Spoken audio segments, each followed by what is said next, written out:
اللہ تعالیٰ نے فرمایا یا ایھا النبی انا ارسلناک شاہدا ومبشرا ونذیرا، اے میرے نبی، اے محمد صلی اللہ علیہ وسلم، ہم نے آپ کو پوری دنیا والوں کے لیے شاہد بنا کر بھیجا، ومبشرا، اور اچھے کام کرنے پر لوگوں کو جنت کی خوشخبری دینے والا بنا کر بھیجا، ونذیرا، اور جہنم کی عذاب سے ڈرانے والا بنا کر بھیجا، وداعیا الی اللہ باذنہ وسراجا منیرا۔ حالات کیسے بھی ہوں، اسٹیج کیسے بھی ہوں، سماج کیسے بھی ہوں، سوسائٹی کیسے بھی ہوں، ہم نے آپ کو اللہ کی طرف بلانے والا بنا کر بھیجا۔ اس آیت کے اندر نبی اکرم کی 5 خوبیوں کا تذکرہ کیا اللہ تعالیٰ نے۔ ان چیزوں کو دیکھیے، وہ واقعہ یاد ہوگا آپ کو، حضرت عمر فاروق بیت المقدس کی طرف جا رہے ہیں، اپنے چند دوستوں کو بھی اپنے ساتھ لے جا رہے ہیں۔ بہت سے بسیوں میں رک کے آپ کا استقبال کیا جاتا ہے۔ ابھی بیت المقدس تھوڑی دور پر ہے، چند گھنٹے باقی ہیں بیت المقدس آنے میں۔ عیسائیوں کی بستی سے گزر ہو رہا ہے، عیسائیوں نے آپ کا سواگت کیا، استقبال کیا، آپ کو کھجور کھلائے، پانی پلایا، ویلکم کیا۔ اسی دوران نماز کا ٹائم ہو جاتا ہے، ایک صحابی اذان دے رہے، اللہ اکبر اللہ اکبر، اذان دے دی گئی ہے۔ عیسائی آتے ہیں، کہتے ہیں امیر المومنین، کیا آپ اسی جنگل میں نماز پڑھیں گے؟ کیا آپ اسی زمین پر نماز پڑھیں گے؟ ہمارے گرجے میں کوئی مورتی نہیں ہے، آپ ہمارے گرجے میں نماز پڑھ لیجئے۔ حضرت عمر فاروق نے کہا اگر مورتی نہیں ہے تو نماز پڑھنے میں کوئی حرج نہیں ہے۔ حضرت عمر فاروق اس گرجے کے اندر داخل ہو جاتے ہیں، گرجے کو دھل دیا گیا، پانی سے صاف کر دیا گیا۔ عیسائیوں نے کہا امیر المومنین دیکھیے، ہم نے اس کو دھل بھی دیا ہے، پانی سے صاف بھی کر دیا ہے۔ حضرت عمر فاروق نے وہیں پر چٹائیاں بچھوائیں، آپ مصلی امامت پر چلے گئے۔ جیسے ہی اللہ اکبر کہنے والے ہیں، ابھی اقامت کہی جانے والی ہے، اللہ اکبر اللہ اکبر، اشہد ان لا الہ الا اللہ، اشہد ان محمد رسول اللہ، حی علی الصلاۃ حی علی الفلاح، اقامت کہہ دی گئی ہے۔ حضرت عمر فاروق نے یہ بھی کہہ دیا تھا کہ صفوں کو درست کر لو، اذان دے دی گئی، اقامت کہہ دی گئی۔ اچانک ان کے ذہن میں یہ خیال آیا، میرے ساتھیوں یہ چٹائیاں اٹھا لو، میرے ساتھیوں اس چٹائیاں کو اٹھا لو اور باہر نکلو۔ وہ سب چٹائیاں لے کر باہر نکل آئے اور جنگل میں 2 رکعت نماز پڑھ لی۔ حضرت عمر فاروق نے بھی وہیں پر 2 رکعت نماز ادا کر لی، کیونکہ سفر میں تھے۔ آپ نے 2 رکعت نماز ادا کی، آپ کے ساتھیوں نے بھی آپ کے پیچھے 2 رکعت نماز ادا کی۔ عیسائی رونے لگے، عیسائیوں میں میل آدمی تھا، وہ آیا اور کہنے لگا کہ اے امیر المومنین، کیا ہمارا گرجا ناپاک تھا؟ کیا ہم سے کوئی غلطی تھی؟ کیا ہمارا گرجا آپ کے مذہب کے مطابق نہیں ہے؟ کیا وجہ تھی؟ کیا کوئی ہم سے کوئی غلطی ہے، کوئی نفرت ہے؟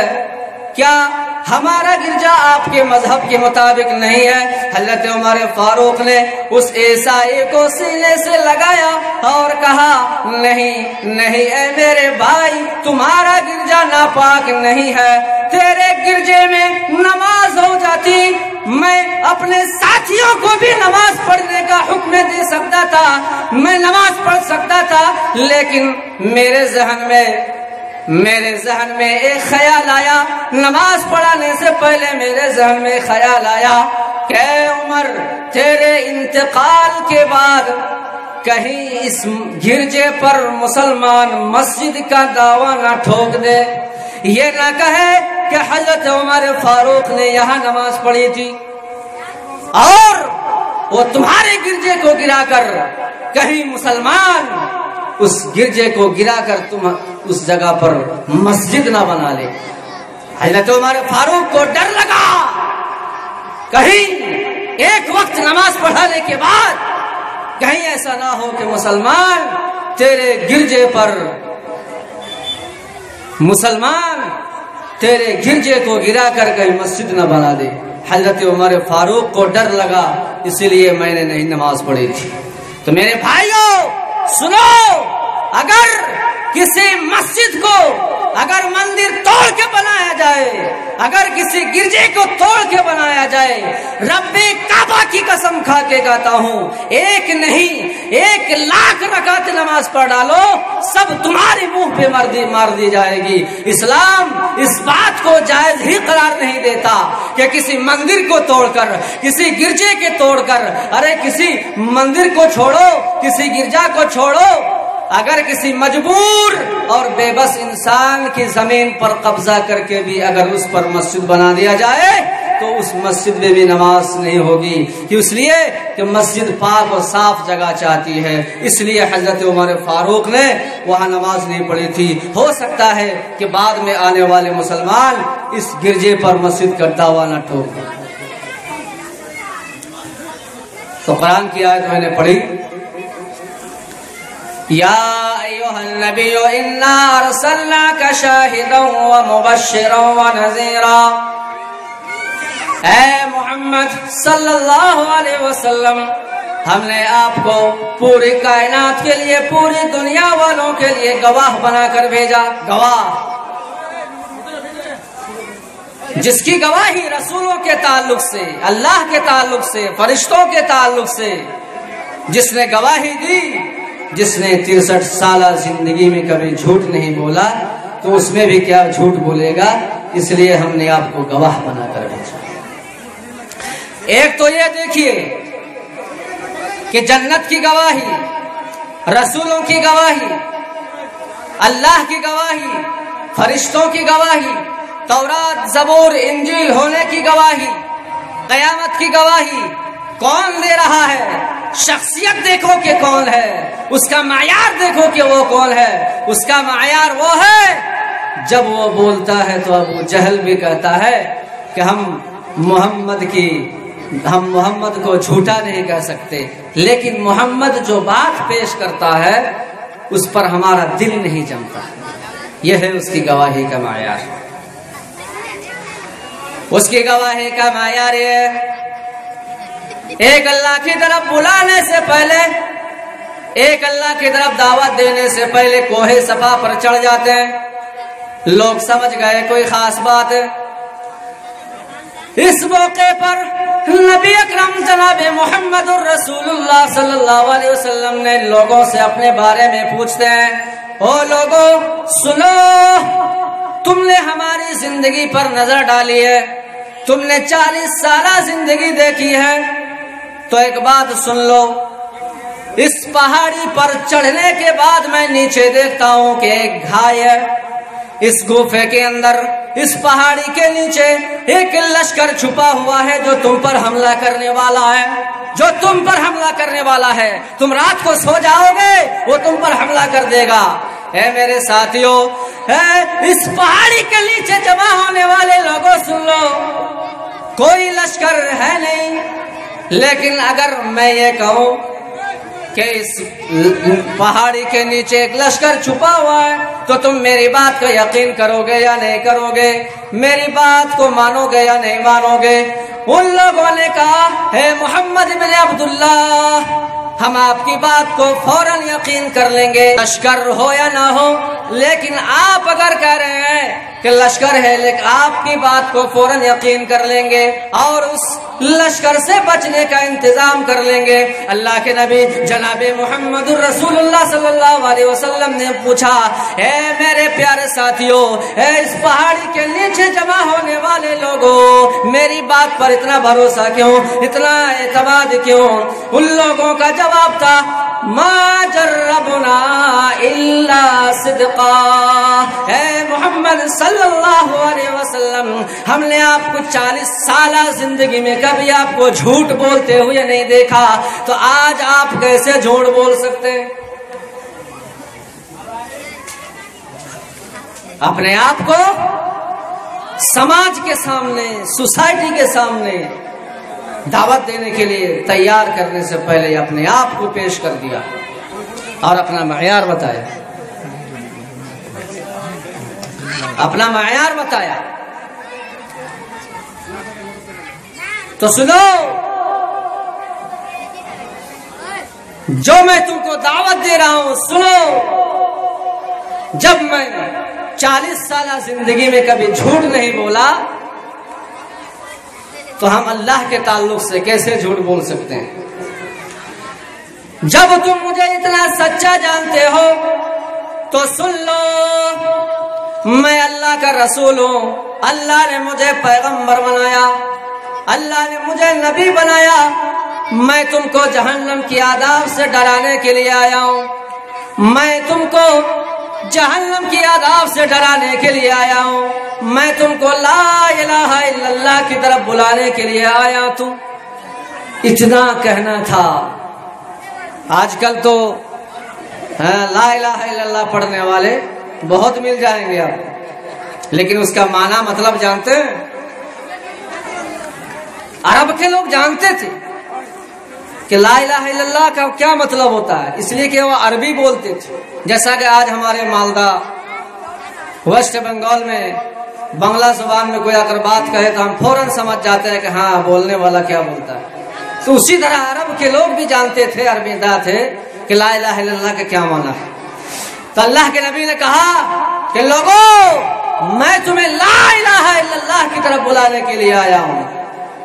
اتنا کہنا تھا، وہ لوگ کہنے لگے کہ لا الہ الا اللہ کی طرف بلا رہا ہے تو اس کا مطلب یہ ہے، اس کا مقصد کیا ہے کہ آج جو خانہ کعبہ کے اندر جو 360 معبود جن کے جو ہمارے بزرگ تھے ان کے بت بنا لیے گئے تھے، ہمیں 360 معبودوں کی عبادت کو چھوڑنا پڑے گا۔ لا الہ الا اللہ کی طرف بلا رہا ہے تو اس کا مطلب یہ ہے کہ ہمیں اپنے معبود ود، سوا، یغوث، یعوق، نصر، لات، منات، عزا کو چھوڑنا پڑے گا۔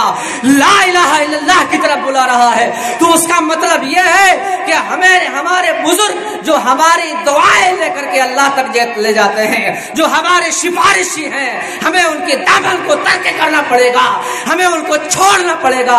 اس لیے وہ سب جانتے تھے، اس لیے انہوں نے محمد الرسول اللہ صلی اللہ علیہ وسلم کے اس آواز پر اپنا سر جھکا لیا، کیونکہ جھوٹا تو کہہ نہیں سکتے تھے، سچائی کا اعتراف تو ابھی کیا۔ وہ کہتے ہیں نا، ایک سچی مثال، کھسیا نے بلی کھمبا نوچے۔ کسی کہنے والے نے کیا ہی خوب کہا ہے، اس گھر کو آگ لگ گئی گھر کے چراغ سے۔ سب سے پہلے اٹھا تو کون اٹھا؟ ابو لہب، گھر کا آدمی۔ اس گھر کو آگ لگ گئی گھر کے چراغ سے۔ ادھر سے بھی مخالفت گھر سے ہوئی، ادھر سے بھی مخالفت گھر سے ہوئی۔ تو میرے بھائیوں، اللہ کے نبی کے بارے میں جو سب سے بڑا جملہ بولا گیا تھا کہ قالوا ما جربنا الا صدقا، کہ کبھی ہم نے آپ کو جھوٹ بولتے ہوئے نہیں دیکھا۔ مخالفت کرتے ہیں، آج کل کون مخالفت نہیں کرتا؟ سب سے زیادہ مخالف تو گھر سے ہوتا۔ ابو لہب کون؟ مخالفت گھر سے ہوئی۔ ابو لہب نے مخالفت کیا کیا کہا؟ تبت لک یا محمد الہذا جماعتنا، اے اتر، چل نیچے اتر، چل اے محمد، کیا تم نے اس لیے ہم کو یہاں جمع کیا تھا؟ اتر۔ اس کا کیا جواب دیا جائے؟ اس کا کوئی جواب ہی نہیں تھا۔ محمد صلی اللہ علیہ وسلم اس پہاڑی کے نیچے سے اتر کر اپنے گھر چلے گئے۔ محمد الرسول اللہ خاموش رہے، لیکن محمد کا رب خاموش نہیں رہا۔ آپ صلی اللہ علیہ وسلم نے صبر کا مظاہرہ کیا، لیکن تبلک یا محمد کہنے والے کے لیے اللہ تعالیٰ نے اسی لفظ تب سے ایک پوری سورت نازل کر دی۔ تبت یدا ابی لہب وتب، اے میرے محبوب کو بربادی کے بد دعا دینے والے، تیرے دونوں ہاتھ ٹوٹ جائے اور تو بھی برباد ہو جا۔ اور قیامت کی صبح تک دنیا کے ہر مسلمان اس سورت کو پڑھے گا، اور پڑھنے کے بعد اس سورت کو پڑھ کر کے ابو لہب پر بد دعا بھیجتا رہے گا۔ یہ آیت ہمیں یہ بتاتی ہے کہ جہاں ہم جواب نہ دے سکیں وہاں دفاع اللہ کرتا ہے۔ تو میرے بھائیوں، جو پہلے خوبی کو میں آپ کے سامنے رکھ رہا ہوں، یا ایھا النبی انا ارسلناک شاہدا